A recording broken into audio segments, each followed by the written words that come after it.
Duraan dursee obboleeyyan Oromoo ka biyya keessa jirtan, ka biyya alaa jirtan, ka baha jirtan, ka dhiyaa jirtan, ka kaaba jirtan, ka kibba jirtan, kan jiddugala biyyaa jirtan ashama nageenyi rabbii bakkuma isin jirtanitti isin haa dhaqqabu.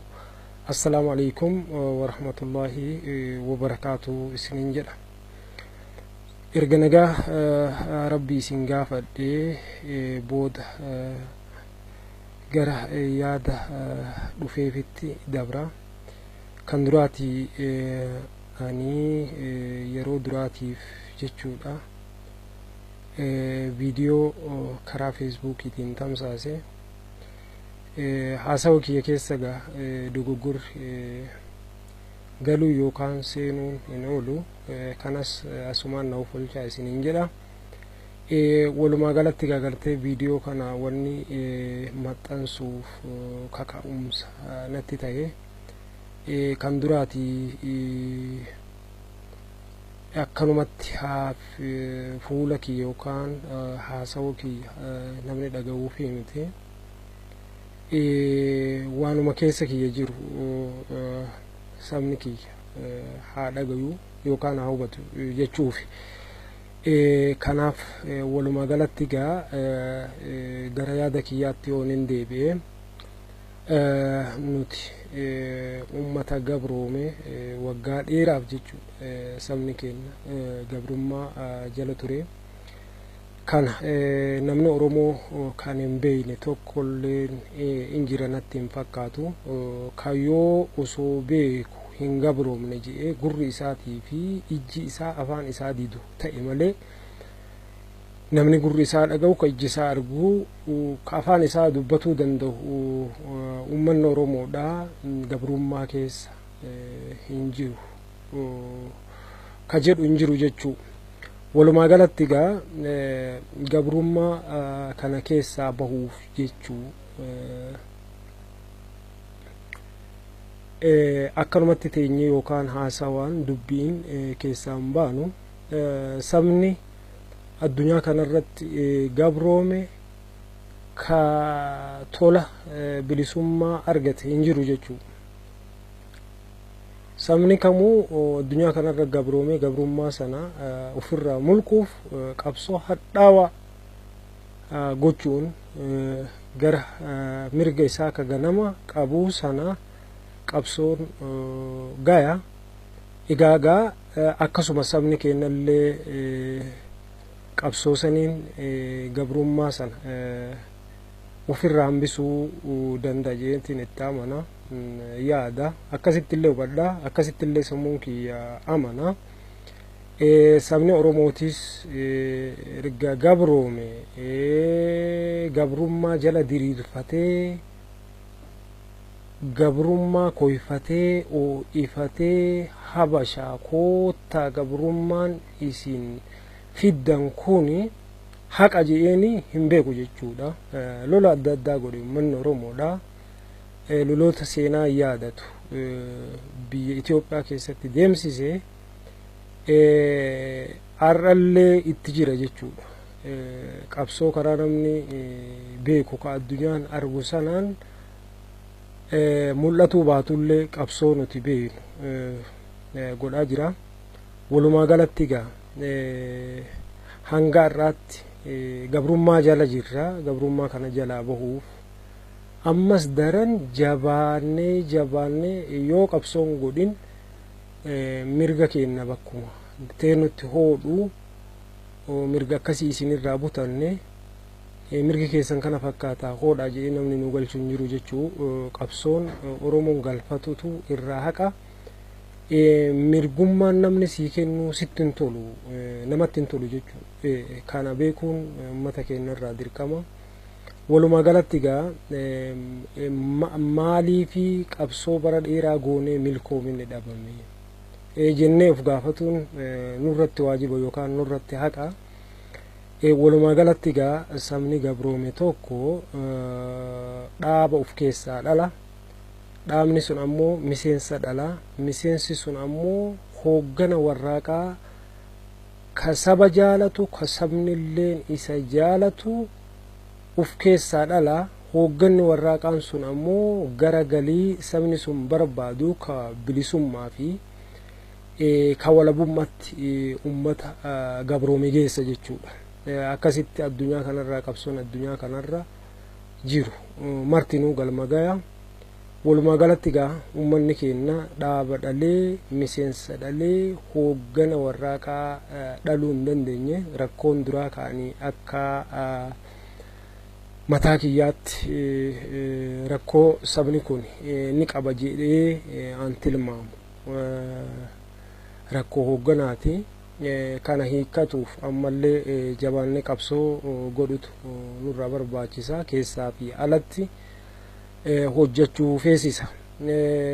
Kun kana ka gara biraa hedduun akkuma uummanni Oromoo bara durii bara teeknooloojiin hin jirre keessatti qabsoo faca'aa geggeessaa turetti yeroo amma teeknooloojiin tole kan namni fagoo jiru fageenya irraa dhiheenyatti wal argu keessattillee akkuma dur fageenya gara garaa ka wal quban qabne uummanni Oromoo lolaa ture. Yeroo ammaa kanallee heddummanna uummata Oromoo irraa kan ka'e dhaaba gara jalatti ijaarameeti uummanni keenya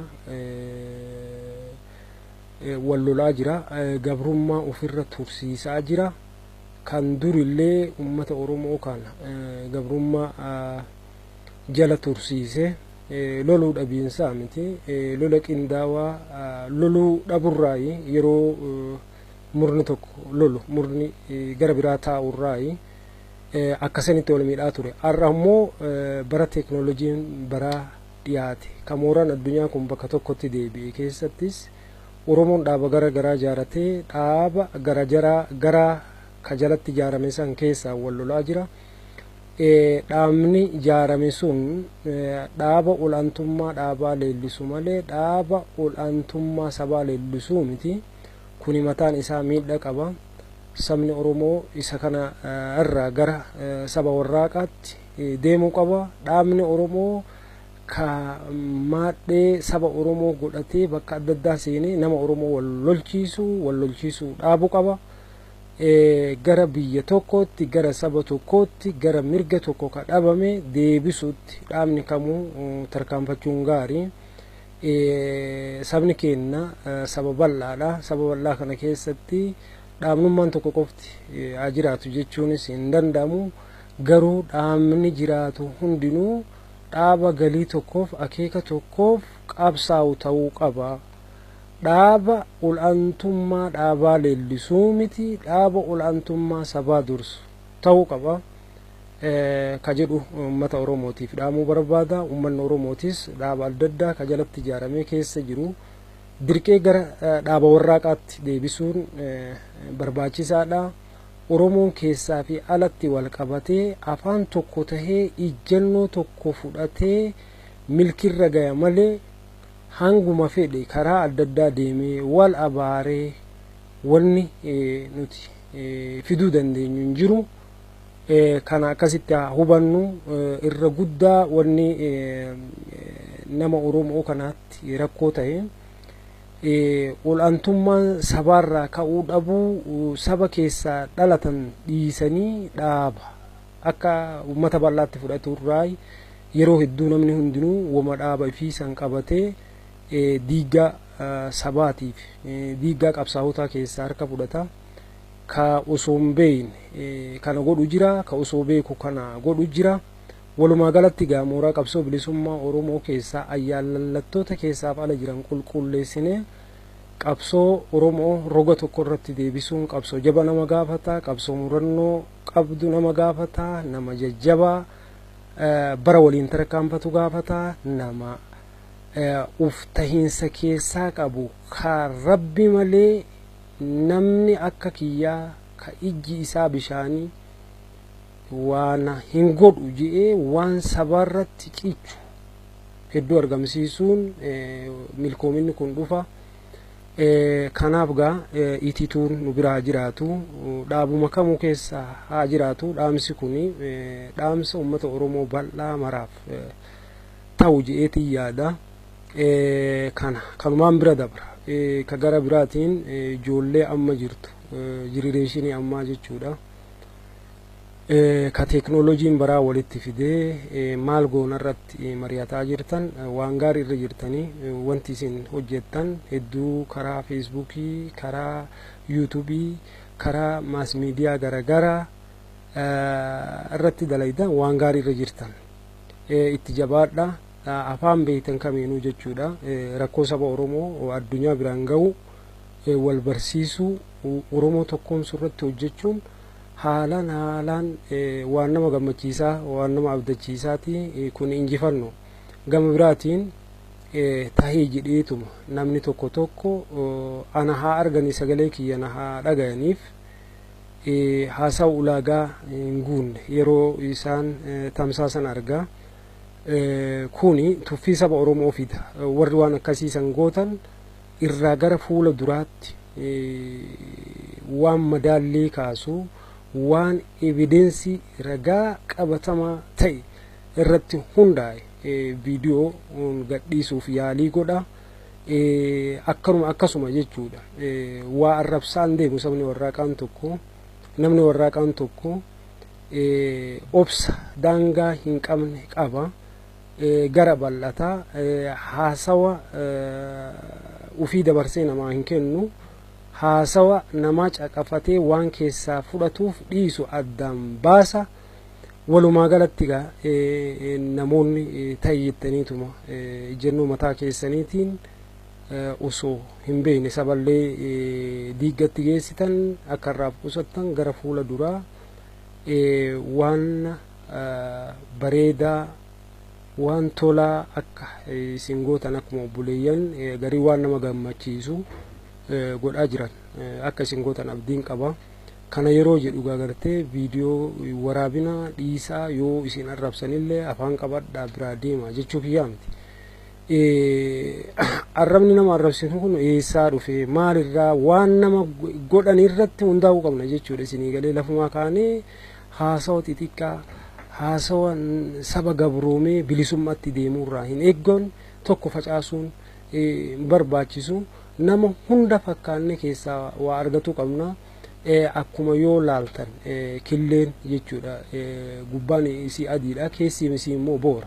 Akkas ta'uu qabna jechuudha isinii galee. Eenyuttuu gubbaa addaannee keessatti waan silaa barbaannu sana dalagatuun nu gubbaa jiraatu. Walumaa galatti jajjabaadha, rabbi isinaa jajjabeessu isiniin jedha. Gama biraatiin jechuudha. Wanni waan duraan tarirraa keessattuu dhaloonni amma jiru kun wanta abboonni keenya kaleessa godhan sanirraa waan gaarii fudhannee waan badaa gataa deemutu barbaachisa. Gama biraatiin waan goonurratti uf gama deemutu barbaachisaa jechuudha. Bara keessatti injifannoo akkamii galmeessine, ji'a keessatti hoo maal galmeessine, torbaanitti guyyaatti maal galmeessine, diina moohachuuf maal goone, wareega akkamii baafne, isaan hoo hagam miine, isaan hangam takka nu miidhanii sabni qabsoorra jiru dargaggeessi qabsoorra jiru kana maraahu toohataa deema jechuu bitaa mirga laala if duraa duuba olii gaditti waa ilaala jechuu. Kanaaf walumaa galatti jechuudha. Hanga dhumaatti nuti addunyaa kana gubbaa hin jiraannu akkuma abboonni keenya dhabama saba keenyaa dhabama saba keenyaa kan alagaan hawwusana hambisan oromummaa arraa namni maraa'uu fiiggatuun kana sadarkaa balleessutti afaan arra nuti walitti hin dubbannu kana balleessutti namni Oromoo magaalaa dhaqee hanga soogidda bitatuu qaanfatutti jechuudha. Warri nu gabroonfate nurratti waa dalaganii arra garuu galata rabbii galata qabsaa'ota murannoo qabanii ka dhuunfaa fi ka gamtaa jechuudha. Maqaan Oromoo kun bakka jittuu jechuu haga alagaalleen Oromoo je'eettiif yaamu tokko bira ga'ee jira. Garuu mirga nurraa hafe argamsiisuuf akkuma isaa lubbuu jijjiirama hin qabne qaalii kitamanii asiin gahan nulleen dhaloonni amma jirru kun firii waan sanitti godhuun nurra jira jechuudha. Gadaan amma jiru kun gadaa keenya bara jarri sun itti lolan bara jarri sun itti dheessan jedhanii dhaloonni nu boodaan dhufan ka itti nu komataniif itti nu galateeffatan ta'us dursitanii akka hubattaniin barbaada. Ka gara biraati ammoo yeroo hedduu namni keenya kun sabboona goobana jedha. Garuu sabjaalattummaa nama Oromoo kana keessatti xiqqaa. Isas sabjaalattummaan dhugaa sun nu keessaa jiraatu, sabboonummaan dhugaa sun nu keessaa jiraatu, nama akkanumatti namni olii gadi oofu, ka yoo fedhe saba isaa irratti duulchisu, ka yoo fedhe saba isaa ittiin diigu ta'uu hin qabnu jechuudha. Nama miila lamaan dhaabatu, ka deemu, ka socho'u, ka akkuma reeffaatti bakka tokko qabatee taa'u ta'uu hin qabnu. Kanaaf akkuma abboonni keenya kaleessa waan gaarii dalaganii dabransan nulleen dalaguun hojjechuun nurra jira. Waan saba keenyaa tarkaanfachiisuu irratti, hojjechuu irratti, godhu irratti abbaan itti eenu hin jiru. Abbaan isinii gadaan kunis gadaa keessanii jajjabaadhaa, walitti dhufeenya godhadhaa, nama siyaasaa baraa waliin deemu ta'uutu nu gubbaa jiraatu qaba. Irroomina hedduu qaba qabsoon keenya. Walumaa galatti gaa irroomina jiru isaa maraahu dargaggeessi kun ofirratti gaafatama fudhatee itti seenuun dirqama waan ta'eef kana hubatee akka deemu dargaggeessaa dhaama. Dhaamsi xumuraa kaanii qabu ummata du'a baqatu tokko du'atu isa barbaada. Ummata du'a barbaadu tokko ammoo du'atu isa dheessa jechuu. Walumaa galatti gaa kanaaf namni keenya hedduu osoo du'a dheessu bakka duuti walitti qabamte jiga yookaan guuza du'aa keessa dhaqeeti du'a gara malee du'a san rabbii fi namni illee hin jaalatu. Kanas du'a gara malee irraa du'a karaa akka duunu namni haqa ofii dhiisee haqa namaatti jabaasu rabbiin waan haqa kenteen siin kennu. Kanas asitti hubataa deemuun haalaan gaarii. Walumaa galatti gaa wanni an jechuu barbaadu ummata Oromoo akka walii galaatiin fidhaamu ummanni irkannoo isaa rabbii tokko hin taasifamne ni diigama. Wanni inni oofu sunis galma hin gahu. Karaa rabbi irratti deebinee irkannoo keenya rabbi taasifannee qabsoo bifa fedhe kanutti dhufu qabu qabna. Keessattuu dargaggeessi irroomina qabsoo bilisummaa Oromoo keessa jiru sirreessuuf gahee guddaa kan qabu yeroo ammaatti isa waan ta'eef akkanumatti osoo tetteenyu, osoo bobboonnu, osoo kasiitii nuti jennu yeroo nurraa dabruu hin qabu. Ni duunaa beeknee gagartee haqa keenya barbaadatu nu gubbaa jira. Yoo nuti jabaannee nama jabaa waliin addunyaan kun jira. Kana mataatti galchinee komii ollaa keenya, komii waan adda addaa himannu dhiifne aguma dandeenyu waanuma qabnu